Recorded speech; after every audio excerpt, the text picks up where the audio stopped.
Shalom dan selamat berjumpa kembali dalam acara Renungan dan Doa untuk edisi hari Jumat 11 November 2022. Sebelum mendengar firman Tuhan, mari berdoa. Ya Tuhan Allah Bapa di surga, kami bersyukur kepadamu atas kehidupan hari ini, berkat-berkat yang Tuhan sediakan bagi kami. Kami mau membaca dan merenungkan firman Tuhan. Tuhan, teguhkanlah dalam hati kami oleh kuasa Roh Kudus-Mu, sehingga kami, anak-anak-Mu, akan tetap setia kepada Tuhan sekalipun di tengah pergumulan dan derita. Berfirmanlah ya Tuhan, kami telah siap mendengar. Di dalam nama Tuhan Yesus Kristus kami berdoa. Amin. Saudara-saudara yang dikasihi Tuhan, bacaan firman Tuhan dari kitab 2 Tesalonika, pasalnya yang pertama, ayat yang pertama sampai 12, saya akan baca ayat 3 sampai ayatnya yang kelima. Firman Tuhan berbunyi, kami wajib selalu mengucap syukur kepada Allah karena kamu saudara-saudara. Dan memang patutlah demikian karena imanmu makin bertambah dan kasihmu seorang akan yang lain makin kuat di antara kamu. Sehingga dalam jemaat-jemaat Allah kami sendiri bermegah tentang kamu karena ketabahanmu dan imanmu dalam segala penganiayaan dan penindasan yang kamu derita. Suatu bukti tentang adilnya penghakiman Allah yang menyatakan bahwa kamu layak menjadi warga kerajaan Allah, kamu sekarang menderita karena kerajaan itu. Amin. Saudara-saudara yang dikasihi Tuhan, tema renungan hari ini, penderitaan mendahului kemenangan. Setiap orang yang mengalami penderitaan, pergumulan, sangatlah membutuhkan perhatian dan topangan. Dengan perhatian dan topangan, ia akan sabar, ia akan kuat menghadapi persoalan-persoalan hidup yang akan memancarkan tentang kekuatan hasil dari pergumulan dan penderitaan serta penindasan yang ia alami. Sebagaimana yang dialami oleh saudara-saudara seiman di jemaat Tesalonika. Mereka mengalami penindasan, mengalami penganiayaan karena Injil Yesus Kristus. Bukan karena kejahatan-kejahatan lain, tetapi karena percaya kepada Kristus Yesus, mereka mengalami penindasan. Dan karena itu Rasul Paulus memberi penguatan kepada mereka, berdoa bagi mereka, menasehati mereka, agar mereka itu yang mengalami penderitaan, penindasan dan penganiayaan, yang mengalami kebingungan atas apa yang mereka alami, mereka tetap teguh di dalam iman. Dan itu yang membuat Rasul Paulus bersuka cita atas kesabaran, atas iman, yang membuat mereka itu menjadi lebih semangat. Bahwa hasil dari masalah yang mereka hadapi adalah mereka itu dikatakan sebagai warga kerajaan Allah, layak. Karena mereka tetap teguh di dalam iman, dalam penganiayaan dan penderitaan. Tuhan Allah yang disembah itu Allah yang adil. Allah akan menghukum orang-orang yang jahat. Apalagi yang menjahati anak-anaknya yang percaya kepadanya di dalam Yesus Kristus. Saudara-saudara yang dikasihi Tuhan, kita sepatutnya bersyukur sebagaimana dalam ayat 3.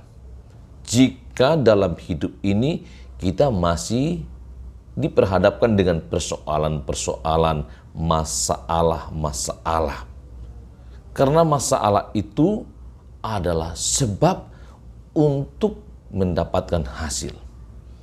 Jika kita mampu melewati masalah, tetap sabar, tidak mendendam, berdoa teguh di dalam iman, kita akan mendapatkan hasil layak sebagai warga kerajaan Allah. Karena itu banyak orang menekankan ulang bahwa masalah itu sebab. Siapa yang dapat melewatinya, ia akan survive dan berhasil. Karena itu saya juga menekankan kepada kita semua, jangan takut menghadapi masalah. Karena bukan masalah itu yang menghancurkan kita, melainkan sikap kita terhadap masalah itu. Jika kita tetap sabar, tenang, teguh dalam iman, tetap berdoa, tidak dendam, kita dapat melewati itu dan berhasil dan ditinggikan. Tetapi jika dalam masalah kita terlalu emosi, tidak sabar, bisa mengambil tindakan-tindakan yang menimbulkan persoalan-persoalan baru. Sehingga penderitaan yang kita alami itu tidak membawa kepada kemenangan.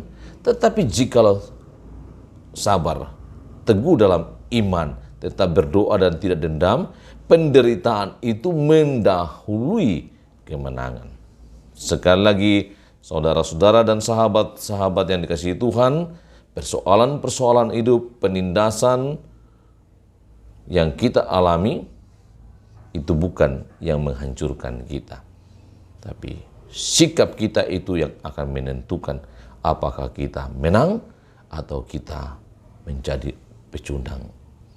Tuhan Yesus menolong kita semua untuk tetap teguh dalam iman, sabar menghadapi persoalan-persoalan hidup, tidak menendam, maka kemenangan akan kita peroleh, layak kita masuk dalam kerajaan Allah sebagaimana firman Tuhan. Amin. Mari berdoa. Puji syukur kami panjatkan kepadamu Tuhan atas firman-Mu yang terus meneguhkan kami agar kami tetap teguh di dalam iman, sabar, terus berdoa dan tidak menendam jikalau kami menghadapi persoalan-persoalan hidup, bahkan penganiayaan dan penindasan sekalipun. Tuhan, kami berdoa bagi sahabat dan jemaat, Tuhan berkati dan lindungi dan menolong dalam setiap aktivitas yang berkenan kepada Tuhan. Jika ada yang melakukan hal-hal yang tidak berkenan kepadamu Tuhan, tegur dan ampuni mereka. Agar berkat-berkat-Mu tetap Engkau berikan kepada jemaat.